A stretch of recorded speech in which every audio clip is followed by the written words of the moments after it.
guys, I, Aruz Sadia, welcomes you to my YouTube channel AS Classes. I hope all of you are doing well.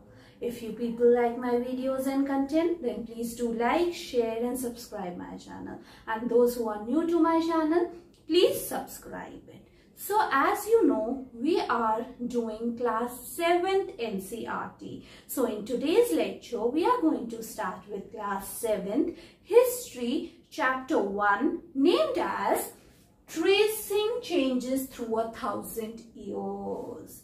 So this is the first chapter of NCERT. We are going to cover the entire NCERT in this chapter.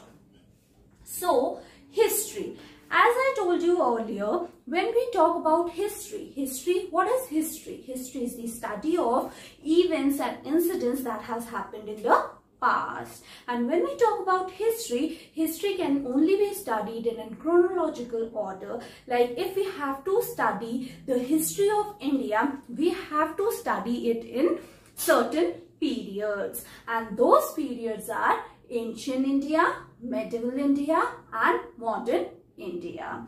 In our 6th class, we have studied about the ancient history, in which we have studied how the society, how the human evolved from a hunter-gatherers to a food production society, how human actually evolved. We have studied about the kingdoms that have ruled in ancient periods like Guptas, Mauryas, Harshvardhana. We have studied it in class 6. But when we talk about the history of class 7, in class 7, we are going to start with the medieval history.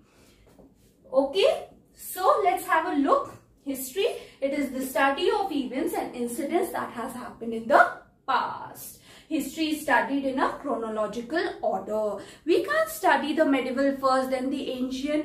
It would create a chaos. So for a better understanding of how things have happened in the past, we have to study it in a chronological order. So first we have to study about the ancient India till 700 CE, Hindu history.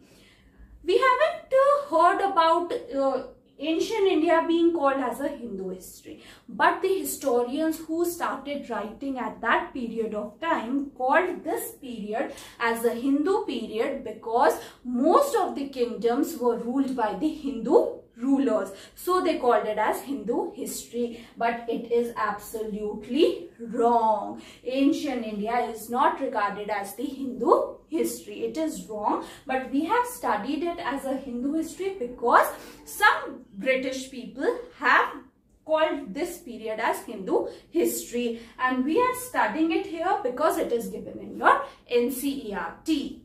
Now when we talk about the medieval India, 700 to 1750, it is regarded as a Muslim history because they believe that in the medieval period, most of the kingdoms were being ruled by the Muslim rulers. So they named it as a Muslim history. But this name was also wrong. But we are studying it because it is given in your NCERT. So we know that there is an ancient India, medieval India and modern India, not as Hindu history or Muslim history. It is absolutely wrong.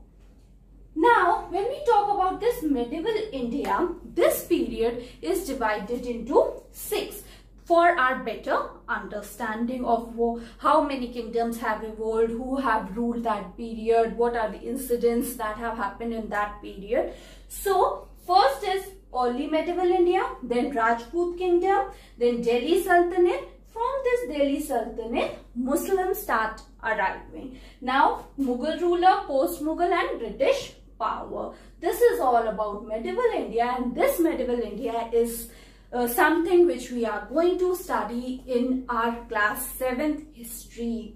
Now when we talk about modern India, it is 1750 onwards, and it is regarded as the British history as it was ruled by British. East India Company ruled us, so this period is known as a British history, but it is also wrong. We used to call it as modern India.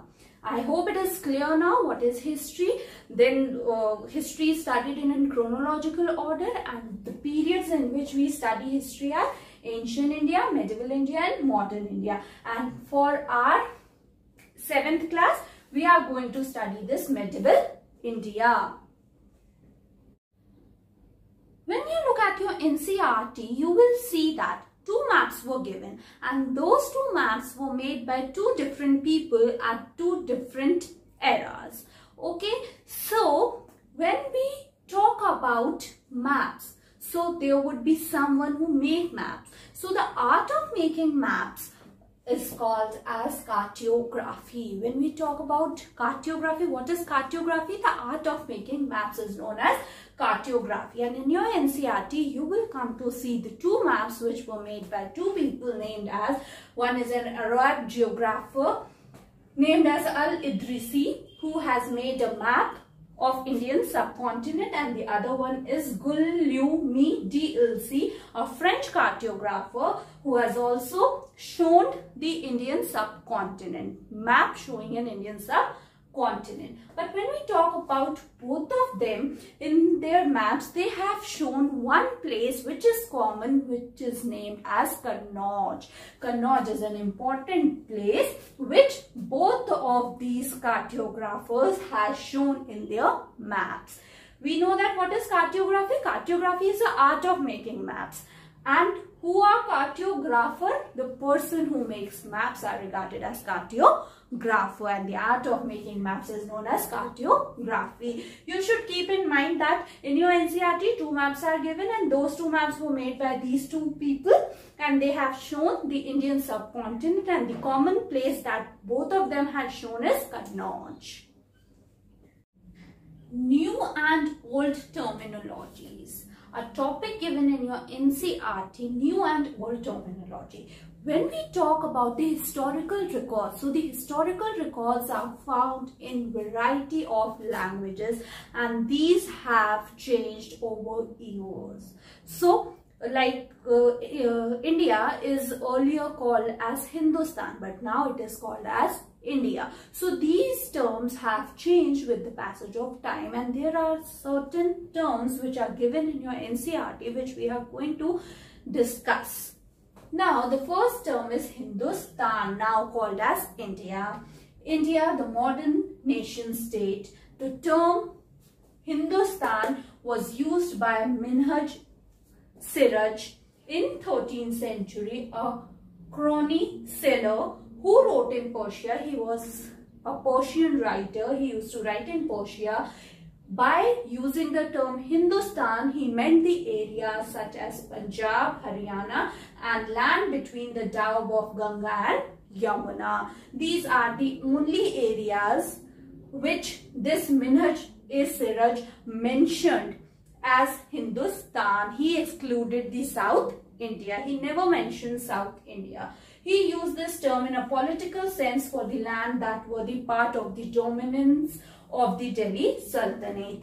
He said that the Hindustan and the parts or the areas which he mentioned were being ruled by the Delhi Sultanate, and he never included South India in it. He excluded the South India, and he only mentioned areas such as Punjab, Haryana and the area between the Doab of Ganga and Yamuna, and which were ruled by the Delhi Sultans. Now, when we talk about Babur, he also called India as Hindustan to describe the geography of India, the fauna and the culture of the subcontinent. That is why he called India as Hindustan. The third one is Amir Khusro.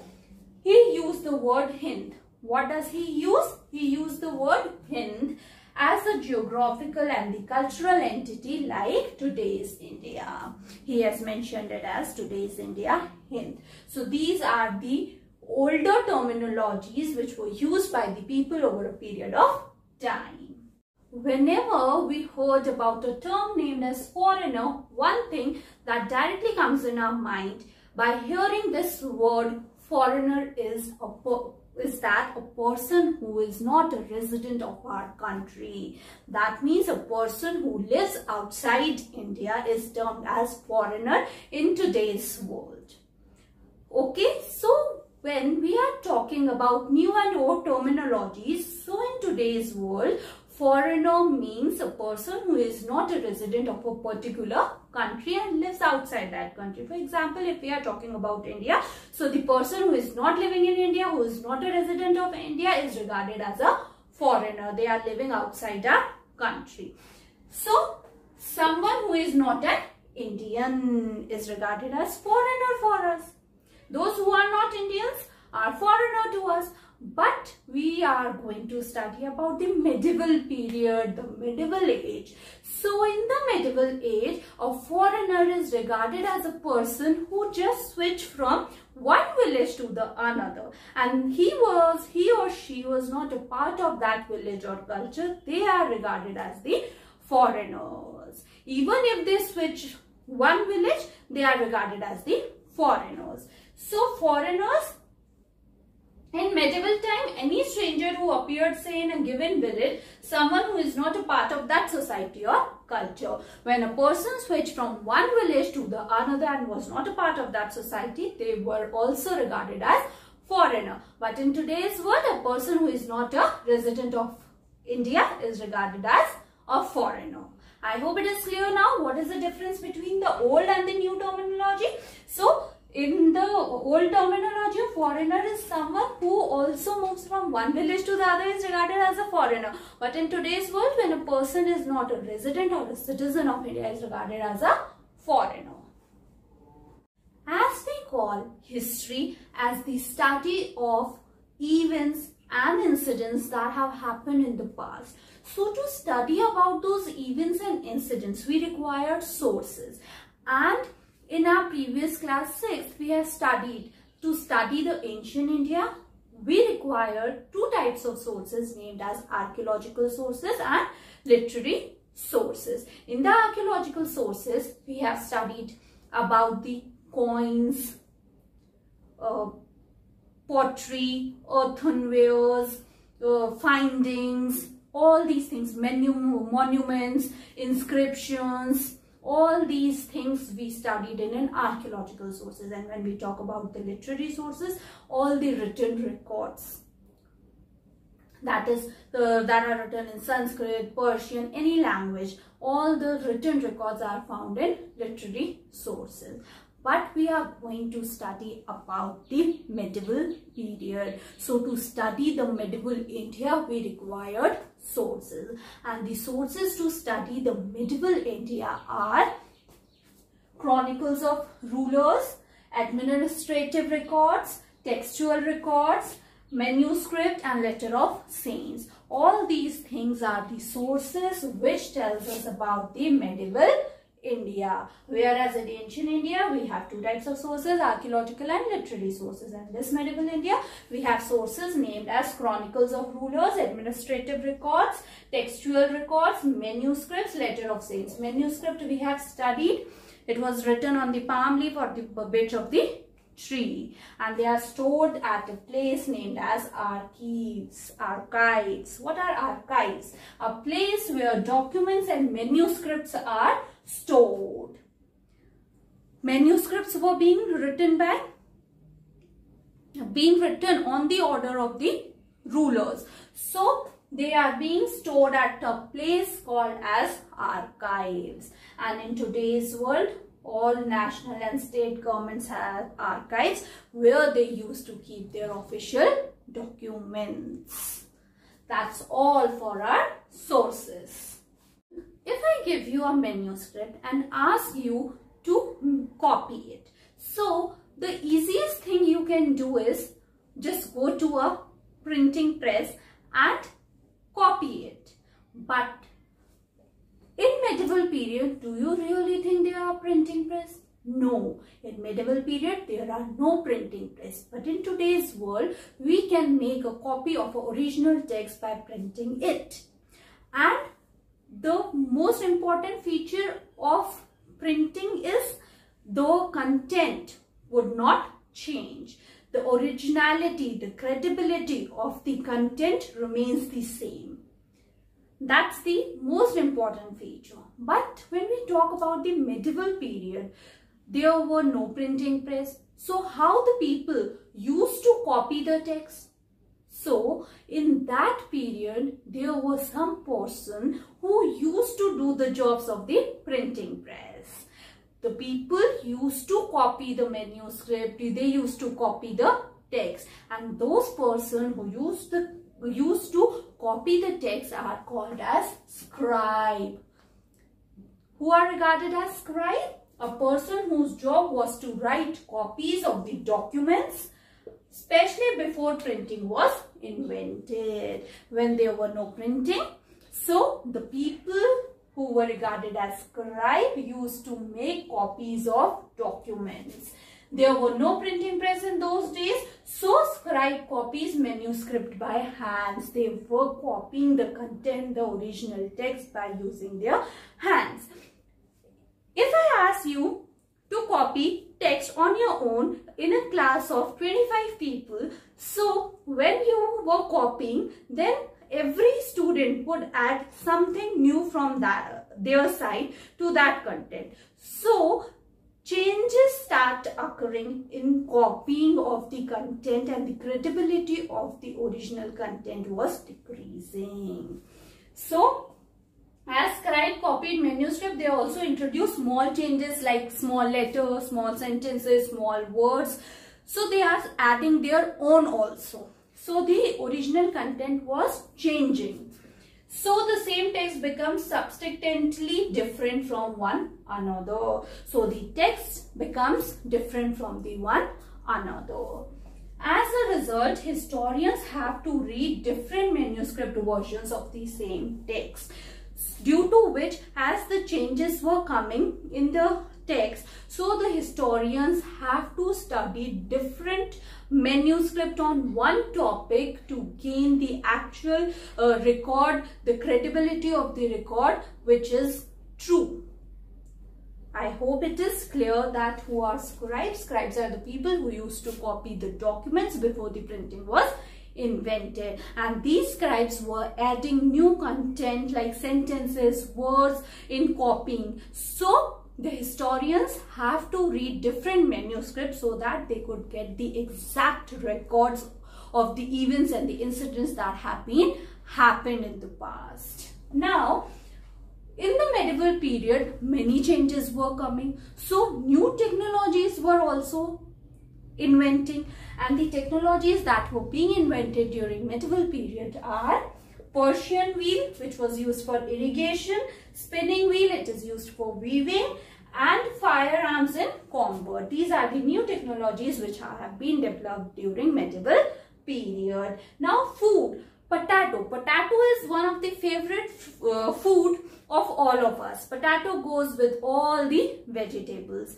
People used to love potatoes. So this potato has come in India from outside. Similarly, corn, chilies, tea and coffee. Tea and coffee is also something which was brought by the people from outside. This was a period of economic, social, political and cultural changes, as the people were coming from outside the India and they were bringing their own terminologies, their own knowledge. So the changes were occurring in all the aspects that are social, economic, political changes occurred. Term named as Rajputs. A group of people who became important in this period were Rajput. The name derived from Rajputra. What is Rajputra? A son of the ruler. Rajputra, a son of the ruler. The Rajput term is derived from a word Rajputra. Rajput was the caste which was dominant during the medieval age. Between 8th to 14th century, the term was applied more generally to the group of warriors. This term was applied to the group of warriors that consist of kings, chieftains, soldiers and commanders. All these peoples come under this Rajput term, Rajput. Now they used to claim their status as a Kshatriya caste. We have studied the Varna system in which Kshatriya we have studied. So they claim that they belongs to the Kshatriya caste. Now other groups were also formed during this period, named as Maratha, Sikh, Jat, Ahoms and Kayasthas. Kayasthas are caste of the scribes and the secretary. Scribes, a person who used to copy the documents before the printing was invented. Now also use the opportunity of the age to become politically important. They also want to establish their roots in political form, so they also took advantage of these situations. These groups such as Maratha, Sikh, Jat, Ahoms and Kayasthas. Habitat. It refers to the environment of a region. Habitat refers to the environment of a region and the social and the economic lifestyle of its resident. Social and economic lifestyle and the environment of the region of its residence is regarded as a habitat.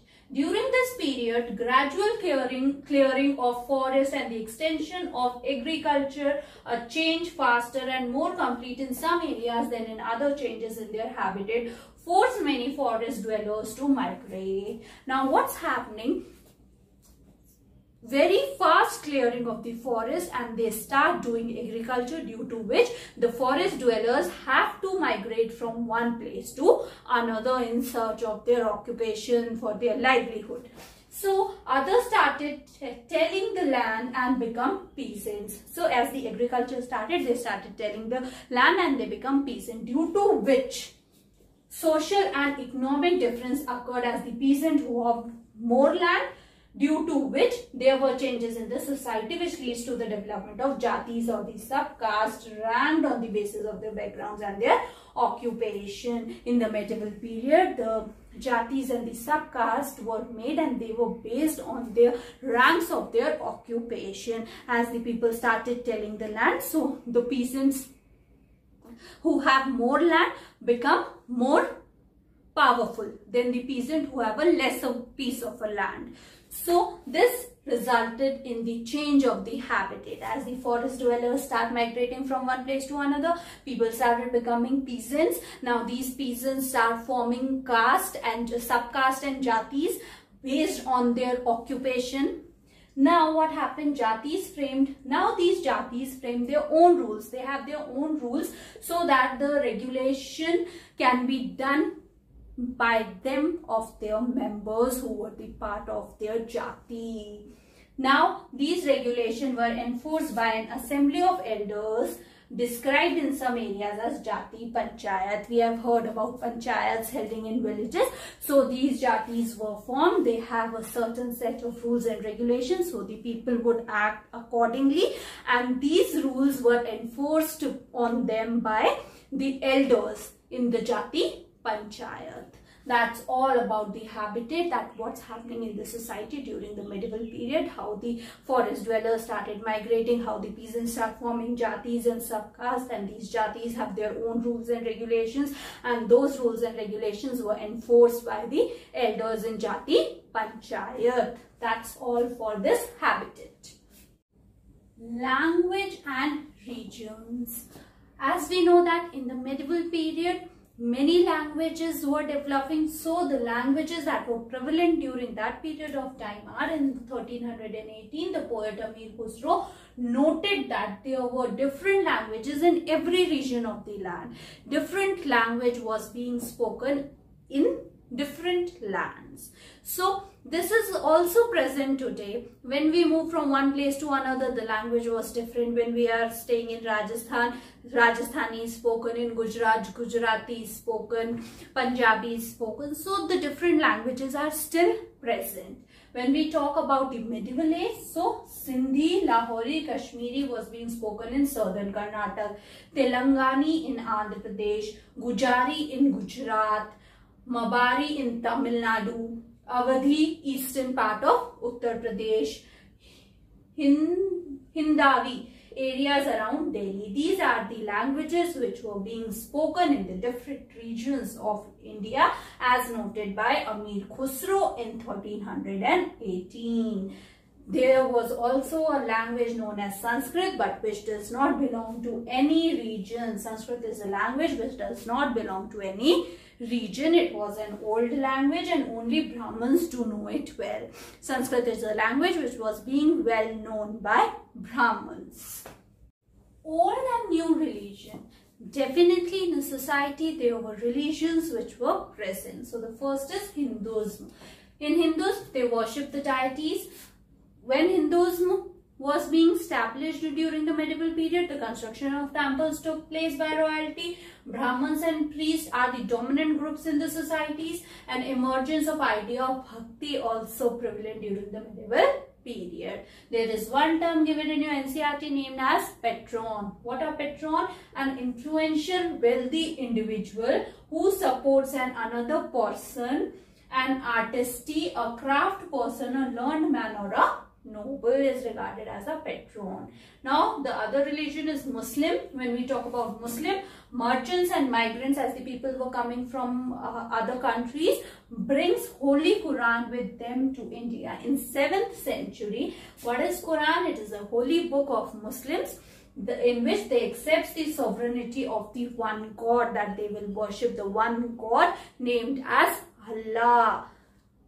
Now the schools of law for Muslims are Shafi and Hanafi. These are the two schools of laws. Now when we talk about these sects, so there are two sects which were present in Muslim community named as Shia Muslim and Sunni Muslim. When we talk about Shia Muslim, who believes that the Prophet Muhammad's son-in-law Ali was the son-in-law of Prophet Muhammad, was the legitimate leader of the Muslim community. Those who believe in this concept belongs to Shia Muslims, and the Sunni Muslims are who accepted the authority of the early rulers named as Khalifas of the community and the succeeding Khalifas. That's all about the religion. We have talked about how Hinduism established and how Muslim or Islam established. Thinking about time and historical period. In the middle of the 19th century, British historians divided the history of India into three periods as Hindu, Muslim and British. This I have told you earlier. The Hindu, Muslim and British. That means in Hindu India, the most of the kingdoms were being ruled by the Hindu rulers. Muslim, most of the regions were being ruled by Muslim rulers, and in British, when the British ruled India.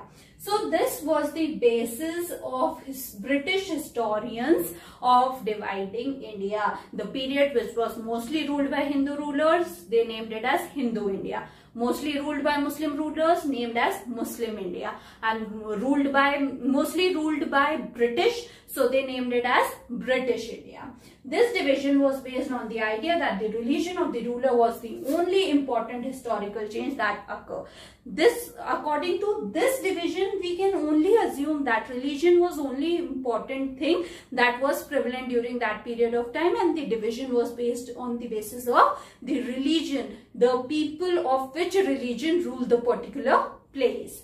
So that there were no other significant development in economy, society or culture. But this was not accepted in today's world, as we have divided the history into three, that is ancient, medieval and modern. That's all for our chapter today, named as Tracing Changes Through 1,000 Years. In this we have studied about the medieval period, how the people in the medieval age lived, the religion, the literary works, the sources through which we come to know this. Everything we have studied in this chapter. I hope you have understood it well. If you like my videos and content, then please do like, share and subscribe my channel. Guys, please do subscribe it. Thank you for watching.